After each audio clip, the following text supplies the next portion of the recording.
know, we have a seminar from Martí, Perarnau, Llobet. Good. That is a researcher at the UAB, Universidad Autónoma de Barcelona, where we have spent a lot of time, and it's going to talk about thermalization. I think that we usually work in this. Okay, hello, good morning everyone. It's a pleasure to be here for this visit. Thank you for hosting me. And so yeah, indeed today I will be talking. So actually, most of the seminar will be more on the quantum metrology side, okay? So actually I took part of this from a course that I gave on quantum field information. So, okay, if it's too boring, you tell me, and I will go more to the thermalization, but okay, just feel free to stop, to interrupt me. So yes, what I will present it today, okay, it's mostly this first work, and then at the end I will discuss also a bit how to use these ideas from quantum metrology for thermalization. I'm happy to discuss this further. So we joined work with Paolo Biuso, who was really the leading force, and then Pavel also from Geneva, Alberto in Vienna, and John, who is a colleague at UAB. Okay, so to give a bit of context, I will be looking at quantum metrology. So the standard picture in quantum metrology is that we have some unknown signal that we want to measure by preparing a quantum state in a very entangled state or delicate state. And indeed, by using entanglement, the sensitivity of the measurement can go from the well-known short noise limit to the Heisenberg limit. Okay. Now the problem is, I don't know why it's not looking. You can read it out to us, like. It says the coherence here. So yeah, making a whole field just in one slide. So typically, what happens in quantum metrology is that the moment we have an environment that induces decoherence and dissipation, we lose this possibility of Heisenberg scaling or going beyond the short noise limit. Okay, this has motivated to look at quantum metrology with many body systems, mostly meaning that now here in this sensor we also have interactions present. Okay, the typical setup in quantum metrology is that we prepare this in an entangled state, but otherwise, in a way, the systems are independent. So how the signal applies to each spin is independent. But now, because of the presence of interactions, one changes a bit the rules of the game. Okay. In particular, we can see that now. Imagine that this environment brings it to let's say it's a cold environment that brings our sensor close to the ground state. So if we don't have interactions, clearly this will be a separable state, but the moment we have interactions, we can, for example, have phase transitions, okay? So we can have highly entangled or correlated states. In fact, they can be so entangled that sometimes if you look at I will discuss this in more detail, but if you look at the QFI or the sensitivity here in the presence of phase transitions, you find that you might even go beyond the Heisenberg limit, okay? So there's been quite a lot of interest in understanding what happens in quantum metrology the moment you have interactions, okay? And this is something that we've been looking at, okay? So again, in this talk, basically I will be looking at Hamiltonian parameter estimation, okay? Just to contrast a bit with Hamiltonian learning, that there's a lot of interest now also. I mean, we are now starting to look also at this side, but mostly we have been looking at the quantum sensing. So that means that the figure of merit is just the precision of the measurement, okay? Also, one important aspect is that we assume that we will have a high level of control, okay? So in this figure of a quantum sensor, we assume that we can control the Hamiltonian or have some control parameters in such a way that the sensor is as sensitive as possible to the unknown parameter. And usually we will also assume a local estimation, okay? So there's one or a few parameters that we don't know, and we have a rough, good prior knowledge, okay? So what are the Hilbert spaces in the cyst S and C? Right. So, okay, now I kept it a bit vague, but indeed, in principle, in the most general case, okay, I think now, okay, yeah, this comes now. So the idea is that you will have some signal, okay, and this is what you don't control, okay. This is like your magnetic field that you don't know, okay, that acts on your sensor, and this depends, for example, on the unknown parameter, and then you have some control, and this crucially the control is independent of the unknown parameter, and this you have control upon. And in principle, you could also add an environment here. So in a way, you have the Hilbert space dimension of the system that you are looking at, where it affects the signal, and then you have some control and in principle some environment. Okay. So the control is on the system plus environment. In principle, in the system, and yes. It's still in the system. It's in the system, yes. But for this, I mean, what I'm saying now here, you could even imagine that the control acts on the environment. The only real assumption on the control is that it cannot depend on the parameter that you don't know. Okay. And now we will be looking in this talk at 3 types of encoding. Okay. One is the most usual one, which is just time-evolved state. Okay, so you don't know one parameter of the Hamiltonian, and to learn this parameter, you prepare some quantum state, and you let it evolve through this Hamiltonian that depends on theta, and then you will make measurements of this time-evolved state that will now depend on theta, and you try to infer it. Okay, so this is the most standard approach. But as I was saying, in many-body metrology, people have been also looking at the ground and the thermal state, because in the presence of interactions, this might be a highly correlated state or a highly entangled state. So there's been interest on looking at bounds, okay? So as I was saying before, I will be making some strong assumptions. So I will be assuming a large number of measurements. So basically this tells us that the magnitude of interest will be the quantum Fisher information. So I will introduce this, but I just wanted to briefly make a summary at the beginning. So the quantum Fisher information will be the most relevant figure of merit. And by assuming a high level of control, basically I will maximize over all control Hamiltonians the quantum Fisher information, okay? And under these 2 strong assumptions, we will be looking at fundamental bounds of the quantum Fisher information, which tells us bounds on the precision, okay?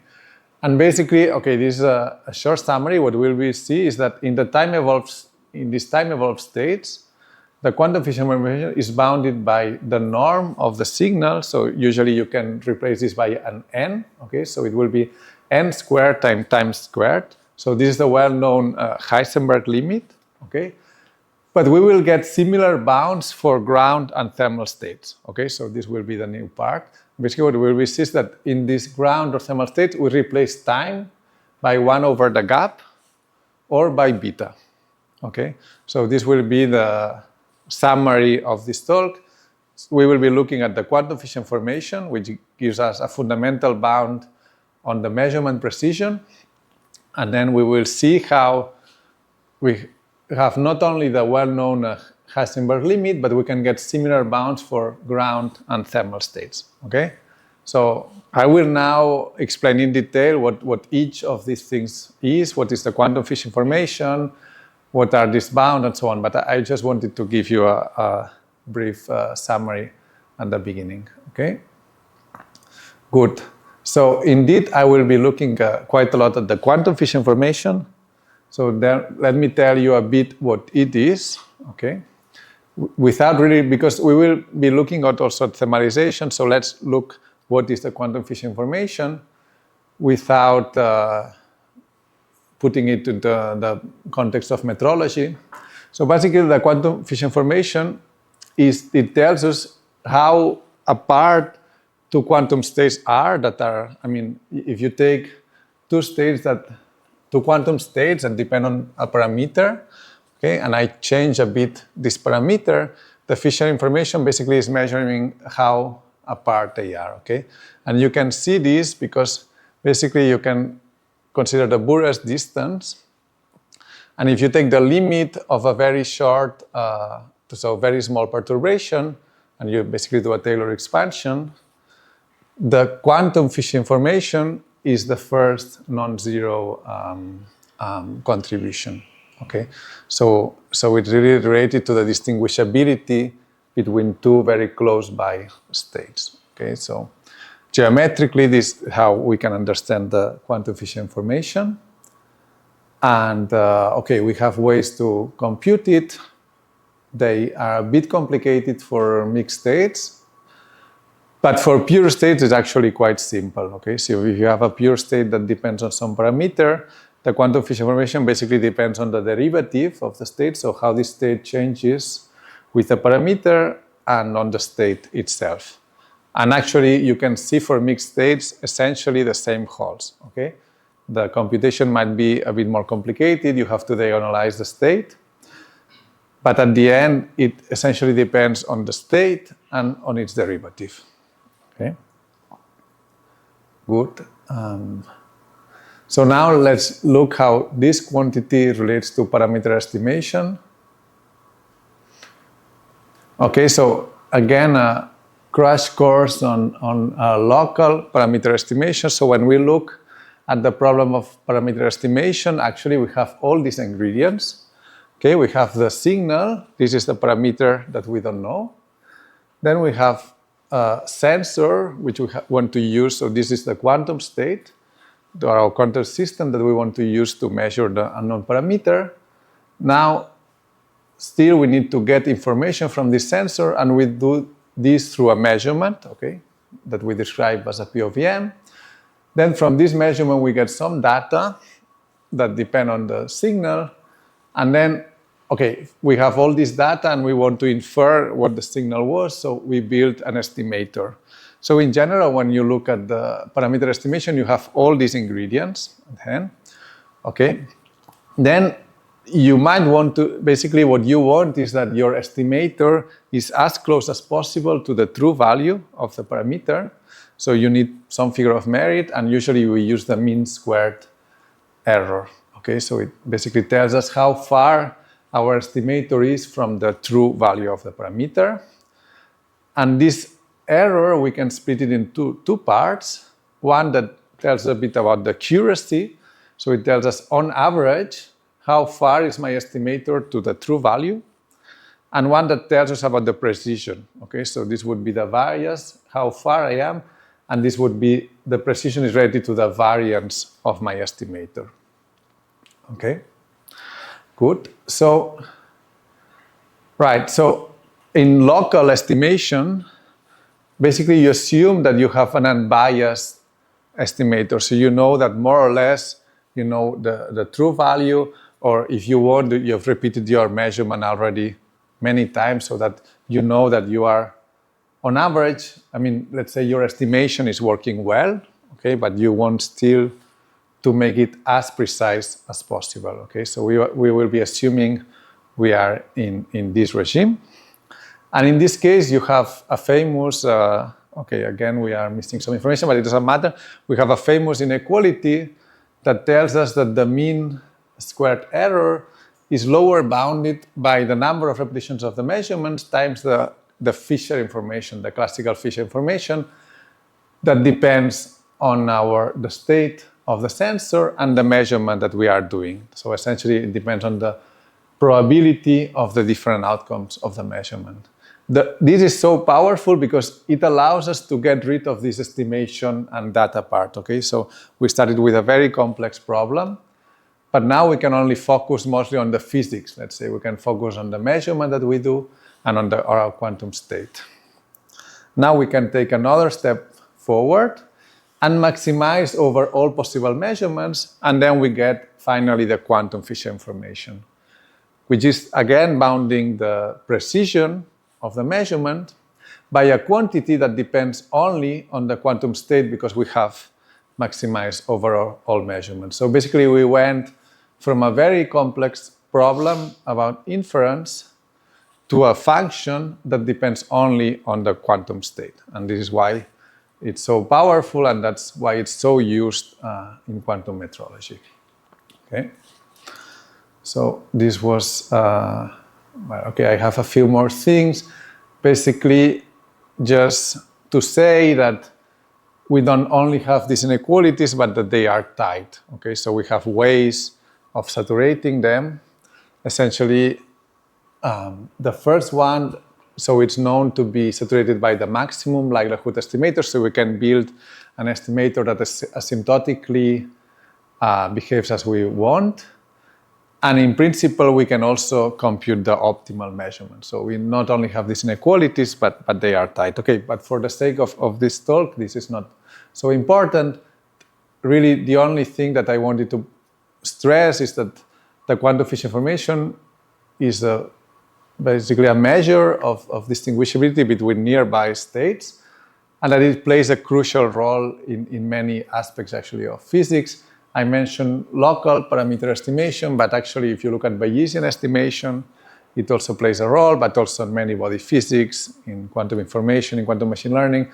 So it's really a quantity that, let's say, in the interplay between information theory and physics is really crucial. Okay, so here we were interested in finding bounds on the quantum field information and also looking at how to reach them. And as I mentioned at the beginning, we will be looking at these three families of states. Okay, so I start by the standard one of time-evolved states. So let me start quickly by the case of the simpler case that we are used to, which is estimation without control. Okay, so here again, if there are questions, ask me. So here the idea is we have an encoding. Okay, so we just assume that each of these, let's say, so we can imagine a magnetic field, for example. So it's acting on each of the spins. Okay.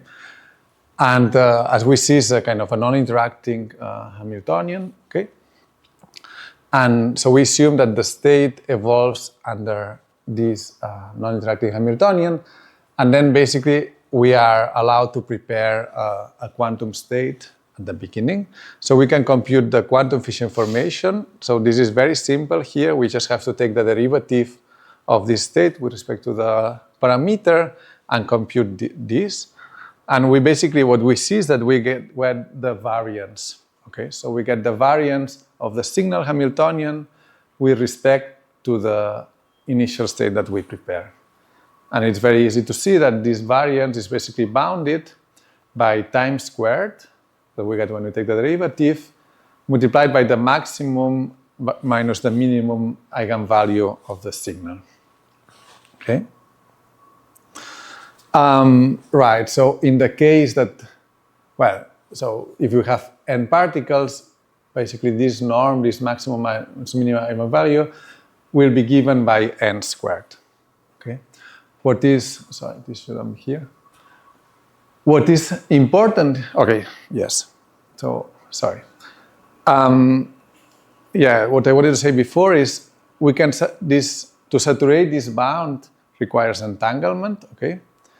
And it's well known that you can saturate it with the GIZ state, so you have to prepare a highly entangled state.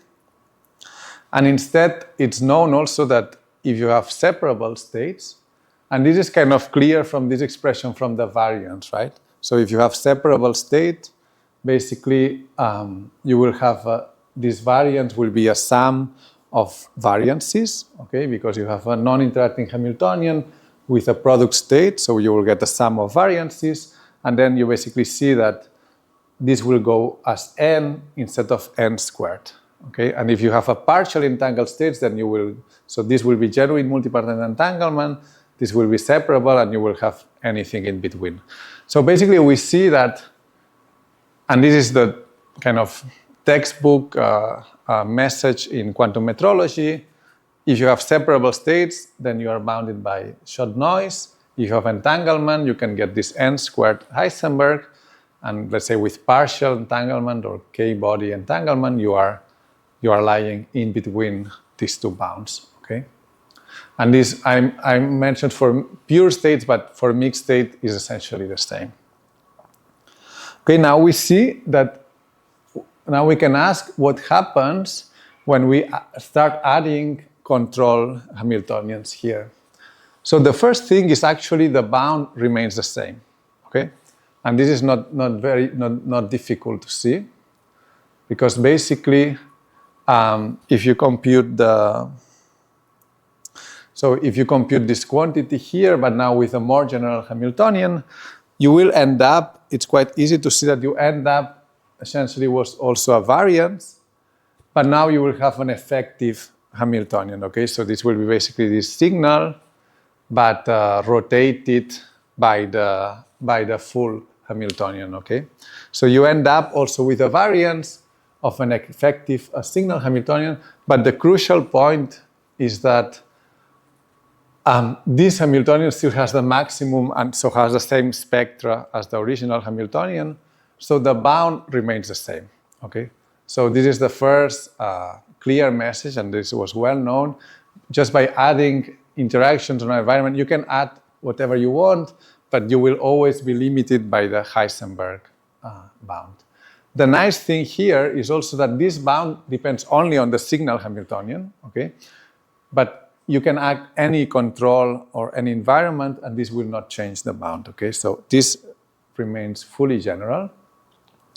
The nice thing is that in principle, it's now potentially approachable by separable states, okay? So you could prepare a separable state, add some control Hamiltonian that creates entanglement, and potentially you could approach this, okay? And this is something that we've been looking at, okay?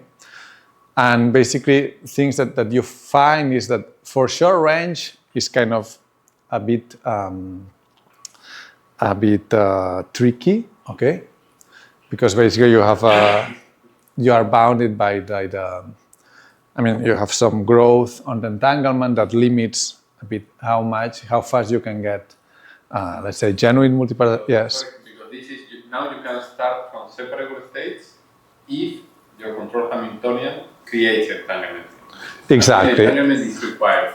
Here, entanglement is required. Then I will discuss different cases, but if the Hamiltonian is short range, then you cannot create enough entanglement in the whole system. Exactly. Yes. So you need some critical configuration, or you need something a bit. Yeah. If you need a critical amount of entanglement for entanglement spreading. Exactly. So you are limited by this. Yes. And this is okay. So here I had. So now, we've been looking at some possible configurations that they are two-body Hamiltonian and they can approach this limit. So for example, we know that with kind of star configurations so in a way it's a long range, so it's two-body interactions, but with this geometry, you can get the quantum Fisher information to approach this limit, okay, except for a factor 1/4. And then we've been looking also at a bit more realistic Hamiltonians, kind of squeezing like Hamiltonians. And we know again that if you tune these parameters properly, you can also get something. So starting with separable states, you can approach also the Heisenberg limit, okay? So this was a bit what I wanted to say about time-evolved states. Basically just to make this point that indeed it's quite intuitive. You can start now with separable states, but use interactions to approach the Heisenberg limit, okay? But now here things get a bit more surprising, if you want. So we've been also looking at the fundamental bounds. Again, we play the same game, but now for ground states, okay? Indeed, so the idea is here, okay, you have your Hamiltonian. Now you really need control to make things non-trivial, and you look at the ground state. So again, you can compute the quantum Fisher information, and for this you basically use first-order perturbation theory, okay? And okay, it's convenient. I mean, you don't need to do it, but it's convenient because you do local estimation that you assume that your parameter is very small. Okay, so in this sense, you are perturbing over around the ground states of your control Hamiltonian. Okay, so you can imagine you prepare the ground state of the control Hamiltonian, and then you perturb it a bit with your unknown parameter. Okay. So then again, you can look at the quantum field information and the expression. You plug in your first order perturbation theory, the derivative, and you get this. Okay, so this is quite well known. I mean, it's essentially the susceptibility of the ground state. And now, well, basically you see a bit already that it's quite simple. So you have this, sorry, here it should be square as well. But basically you have the gap here appearing. Okay, so you can, I mean, you have this inequality by just taking okay, you have all possible gaps, but you take the smallest gap in the control Hamiltonian. And here what you see is that you end up with a variance. Okay, so it's really a one-line proof like before, but basically you can see that the quantum field information of the ground state is bounded by the variance of the signal Hamiltonian, now computed on the ground state, divided by the gap squared of the Hamiltonian. So basically you see that we are replacing what before was time, we had time squared, now we replace it by 1 over the gap squared. And it's really a one-line proof.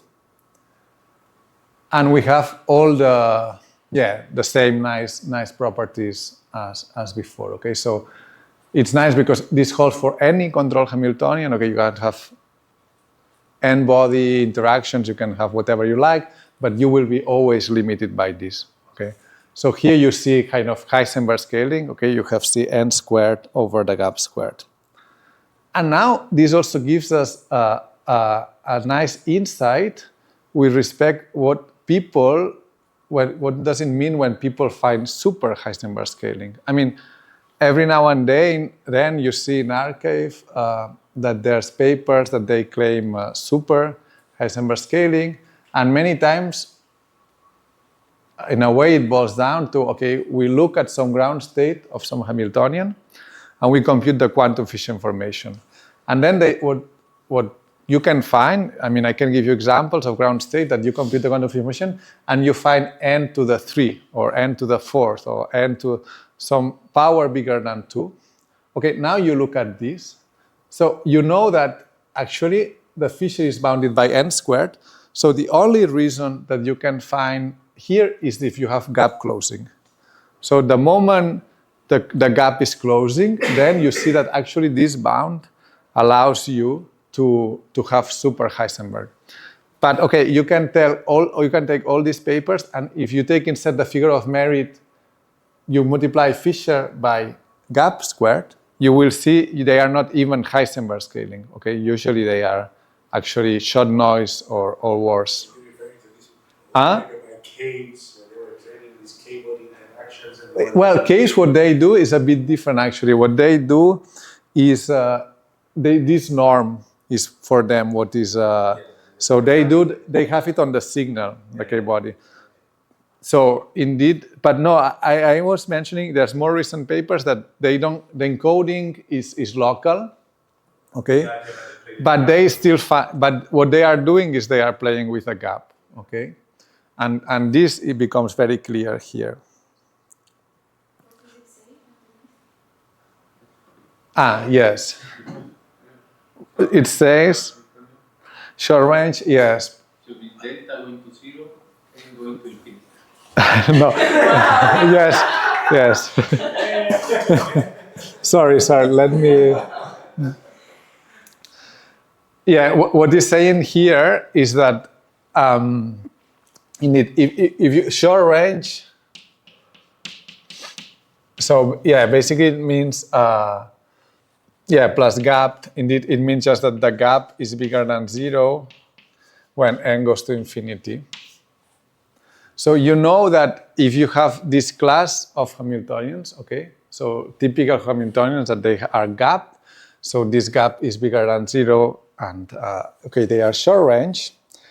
Then you know that this will always go linear with n, okay, because this is constant. So the Fisher, because of the variance here, okay, the Fisher must be linear with n. So actually, if you have a ground state and you want something, let's say, interesting, so you can get, this can scale super extensively, you have two possibilities, okay? You assume critical Hamiltonians, I was mentioning before, so basically means that the gap goes to 0, okay? So this is one possibility, and then potentially you can get a higher scaling for the variance, okay?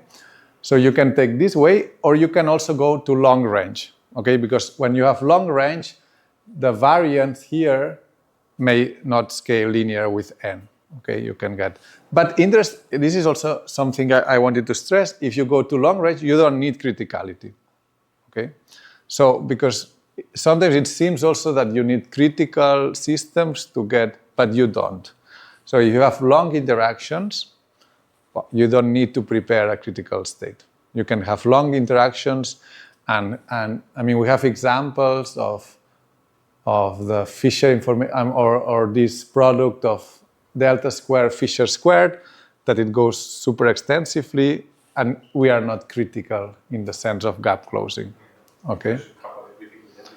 Yeah, so sure, yeah, it's intuitive. But you see, sometimes when you look at the literature, this is not that obvious, okay? Because no, it's intuitive because when you have criticality, there are long-range correlations even if you have short. Yeah, but if you already have long-range correlations all the time, yes. I think the reason that Martí was raising is that for the longest time, I think people were calling Heisenberg unit n squared, and then all these people came up with all these tricks that were like, I can get n to the whatever power I want. Yes. They called it super Heisenberg, but then the point was, okay, but are you counting? There was a whole discussion. Are you counting correctly? Is this really fair? And so on. So yeah. Yes, but there's also lots of, I mean, you see many examples of long range critical, okay, but you see in a way it's not really necessary, okay. And then, I mean, this was also interesting. We looked at, because so let's say we are in this regime, okay, of short range critical Hamiltonians.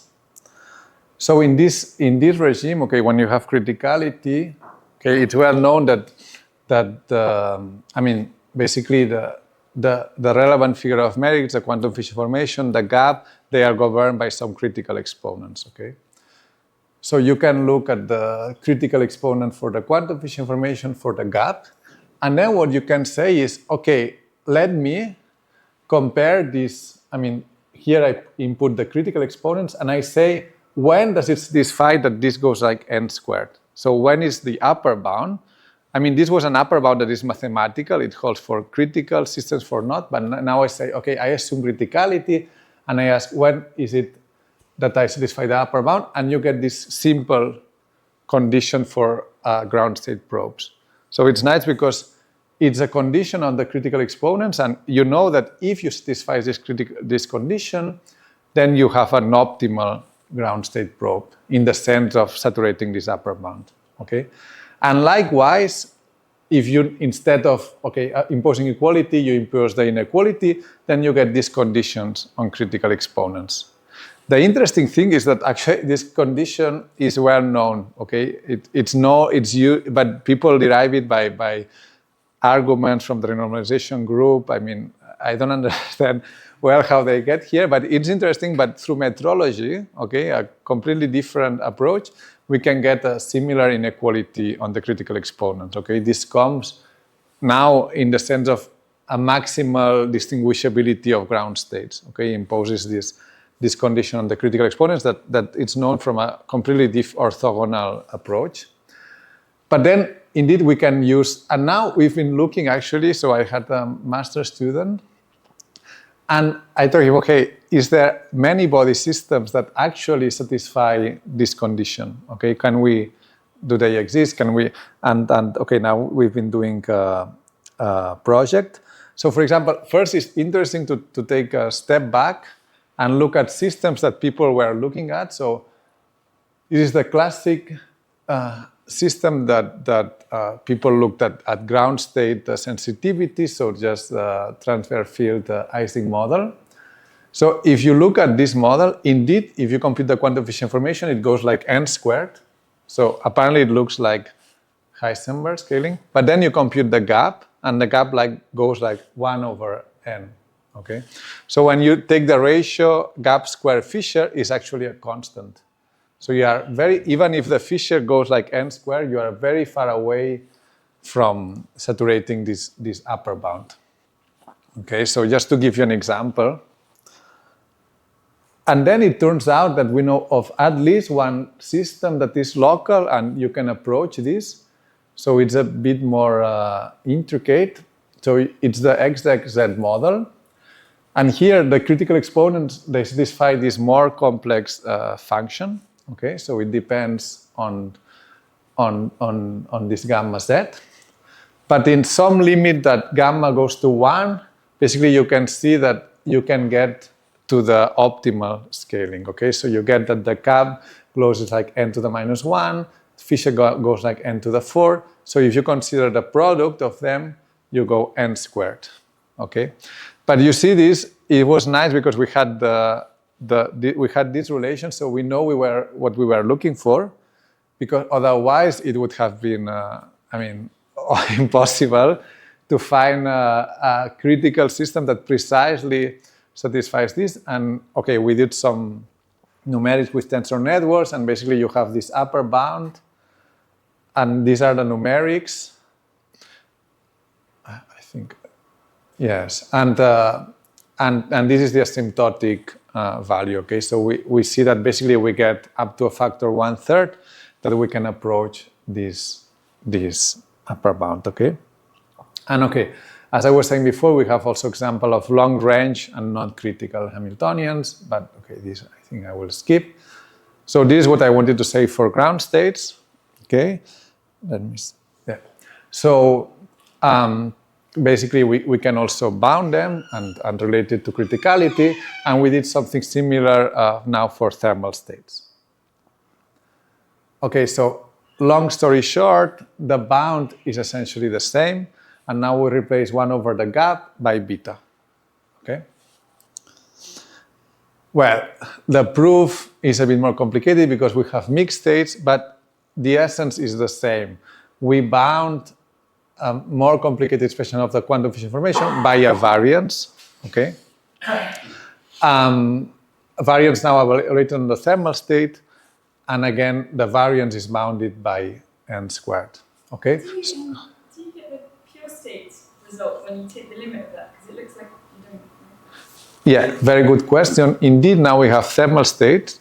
So actually the rules of the game are a bit different because we cannot prepare here a GHZ state, let's say. So we can only play. So we can play with the control so that we can prepare different thermal states, but not pure states. Okay.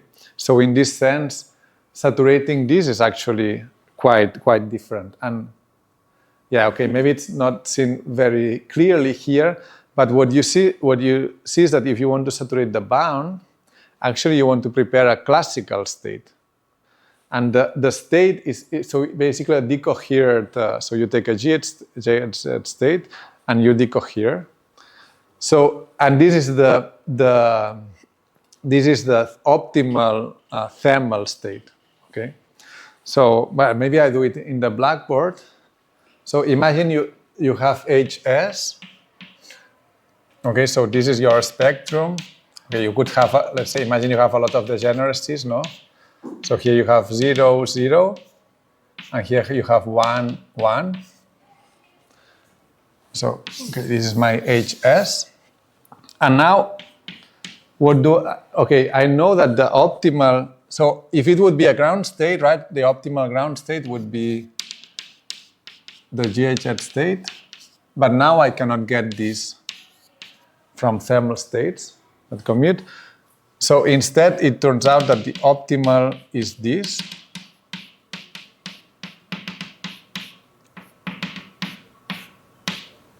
over square root of 2.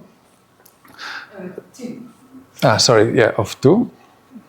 Right, so basically what you see is that what I want is some Hamiltonian that has a degenerate ground state, and a huge gap between all the rest of the levels. Okay, so I have 0, 0, 1, 1. Okay, and then a huge gap with respect to the next states. Okay, now actually getting this is not that difficult. So you can do it, for example, with very strong ferromagnetic interaction. So you have sigma z I. So it's all fully classical, okay?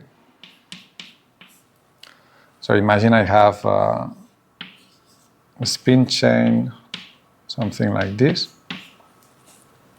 But in such a way that, okay, when all the spins point at 0 or at 1, okay, I have, my energy decreases a lot. Okay, so this is one example where here this jam would be of order j.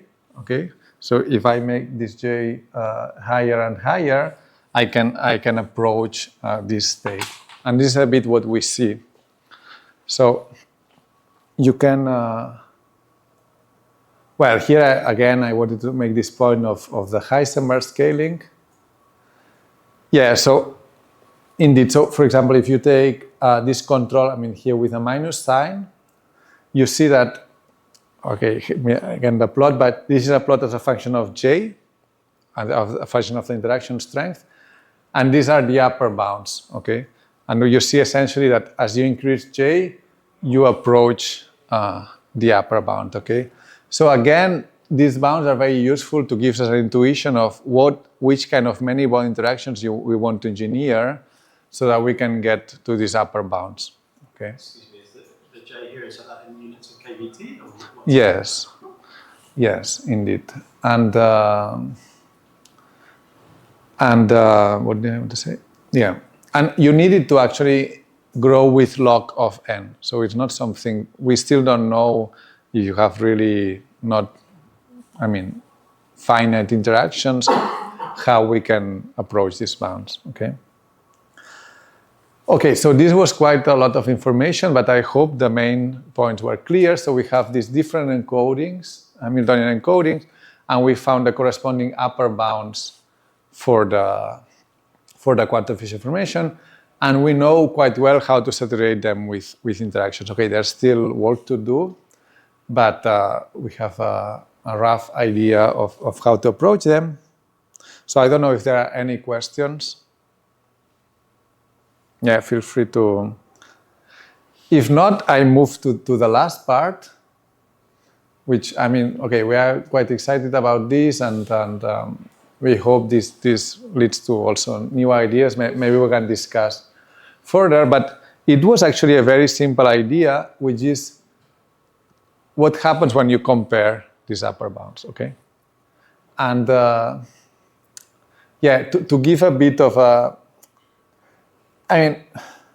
okay, I don't know what's the best way to explain it, but okay, let's, before I present you, I give you the rough idea, no? This was the realization that I had. So in a way, you know that this is really truly fundamental, okay? This is true for any interaction, any unitary evolution. This is always true.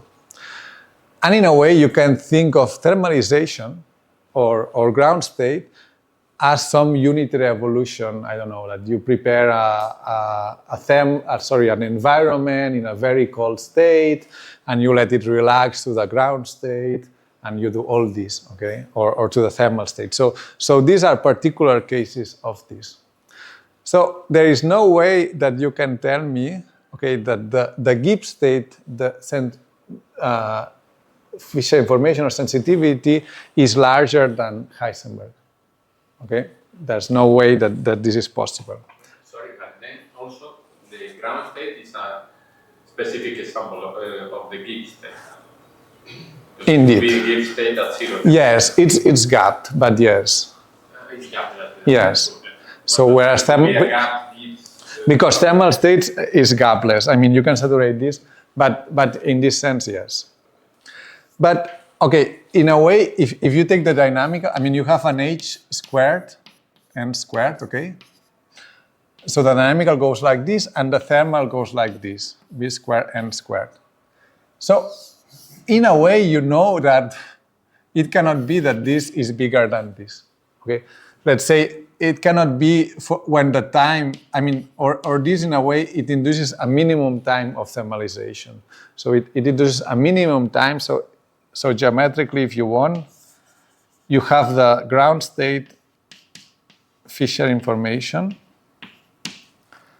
and then you have the dynamical one that keeps growing. And just by comparing these bounds, it's telling you something about the minimum time that you need to get to this sensitivity. And now, if you just do your very rough comparison, what you see is that this time thermalization has to be larger than beta h bar. Okay. And funnily enough, I had seen in Geneva a colloquium where they were talking about this time scale. And this is known to be, I mean, in many body physics, okay? People, like, you see the appearance of the Planckian time, which is what I wrote there, revealed in both conventional and unconventional metals. I really struggle to understand these reviews and these papers, okay? But they basically say the possibility of a Planckian bound on dissipation is discussed, blah, blah, blah. But basically, it turns out that there's a whole community that realize, and by looking at experiments, that there is a minimum time on thermalization, okay? And they really look at many body models. So what they do is really, they look at many body systems, and what they realize is that if I make this interaction stronger and stronger, at some point, it's not like thermalization happens faster and faster, but at some point there's a minimum time. So there's a moment that I make this interaction stronger, and it just doesn't, thermalization doesn't happen faster, and it's given by this Planckian time. So we thought, okay, we have, so, and then this led us in a way to I think, bring new insights to what does it mean to thermalize, okay? Because if I tell you there is this bound, this conjecture, clearly I can give you examples that just don't satisfy this conjecture, okay? If you want from someone from quantum information, the easiest one is to think of collisional models, okay? So in collisional models, I can thermalize, we know this just by doing collisions, and I can play with the time of the interaction and so on. And clearly, if I make this, I mean, there's no limit to this, right? If I make this interaction stronger and stronger, I can make the thermalization as fast as I want. I can always, in a way, I can always prepare a Gibbs state. There's nothing special about Gibbs states. If I have enough interactions strong, then I can do it as fast as I want. So in principle, this is a counterexample to this hypothesis. But I think what this is pointing out is that thermalization is not state preparation, okay? Thermalization is something else. It's not I give you a quantum computer and I ask you to prepare a Gibbs state of something that you know, but it's something else. And then also, if you take this seriously, when you go to very low temperatures, so when you go to beta infinite, this would tell you that you need infinite time to prepare ground states. But this is not what we see. I mean, atoms decay to the ground state in a finite time. So it's clear also that there must be some regimes where this breaks down, okay? And this is what they also see experimentally, of course. So, and okay, what does it bring new, our approach, okay? So what I explained there, we did a bit more serious. And the idea is the following. So the idea is you start by a Hamiltonian, okay? And now you perturb it a bit. But crucially, you don't know how much you perturb it, or you could think you don't know in which direction you perturb it, okay? So this is known to you, but this is not known, okay? So just because this is not known, you cannot play this game. because you don't know exactly which Hamiltonian you want to prepare, okay? So you cannot do a state preparation, okay? And now you say, okay, I prepare an arbitrary state and I let it evolve by this family of Hamiltonians, okay? Now it's not a unique Hamiltonian, but it's a family of Hamiltonians. And I know the distinguishability will be bounded by this, which, by the way, is independent of H0. So this holds for any Hamiltonian.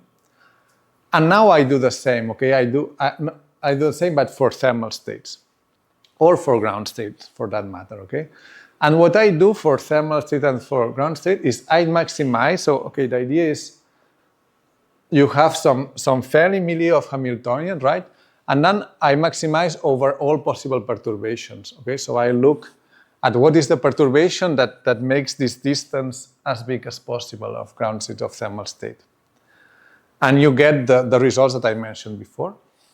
But now you demand consistency, okay? You say, no matter in which direction I perturb my Hamiltonian, okay, the dynamical Fisher information must be bigger than the thermal one, or the, let's say, 4 times smaller than the Planckian, than the thermalization time.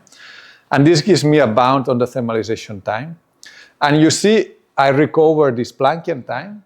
But the nice thing is that for low temperatures, I recover in a way the adiabatic theorem. Okay, so yeah, so if it's not clear here, I mean, but just by comparing the times, I get that the time is either the Planckian time, beta h bar, or 1 over the gap, or h bar over the gap. Can you remind me what delta is? This? The gap, yeah, between the energy between the ground state and the first excited state. So it's very similar to the adiabatic theorem. Okay, but again, we get it from a. So we see that it's nice because using arguments of metrology, okay, we can give some insight on the time of preparation of ground or thermal states.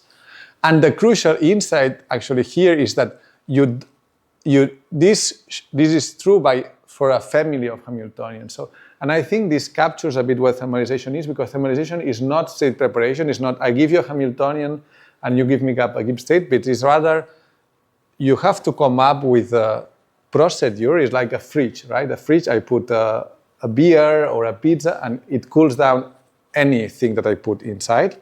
And in a way, thermalization is similar. So it's something that no matter in which direction I perturb, it should be a process that always brings me back a thermal state. And this is what we use here, okay?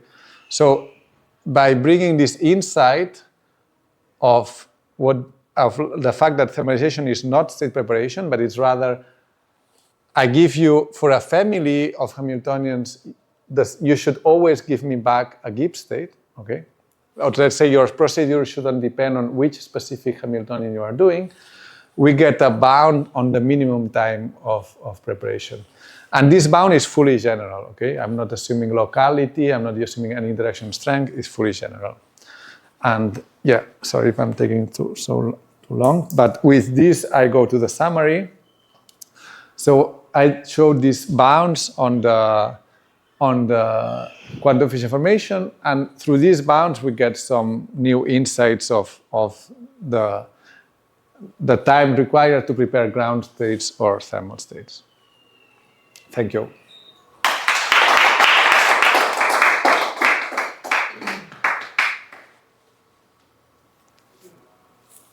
Can you comment on the super Heisenberg scaling? You mean this, right, so, I mean... Doesn't this violate some principle of physics? Right, so I would say there is no super Heisenberg scaling, so... Because you said you have to look at the ratio of that with the gap. Yeah, so... Maybe I got confused, but I think in the beginning you said something about... Right. So let me put it, I think it's at the end, with all this, you see it's all consistent, okay? So imagine that the Fisher information of the ground state goes like n to 2 plus x, okay, so, and this x is positive. Okay, what this bound there implies, I mean, okay, you can put an n squared. It implies that 1 over the gap must go as n to the x. Or, okay, it could be even worse, but at least it must go like this. N was what, sorry? Number of. N is the number of particles. So this norm there is basically proportional to n. So this must go as n to the x, but because of these bounds that I was saying, also the preparation time must go as n to the x. So if you look at this limit here, Heisenberg, t squared, n squared, it will not be violated. So super Heisenberg is just you are hiding in a way that your time to prepare the state is scales with n as well. I don't know if this was clear.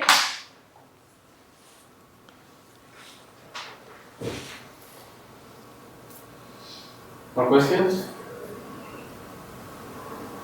I have some for later. Okay. Anyway, Martí will be here. Monitor. Yeah, I'm happy to. Take lunchtime. No? So. Okay. Thanks.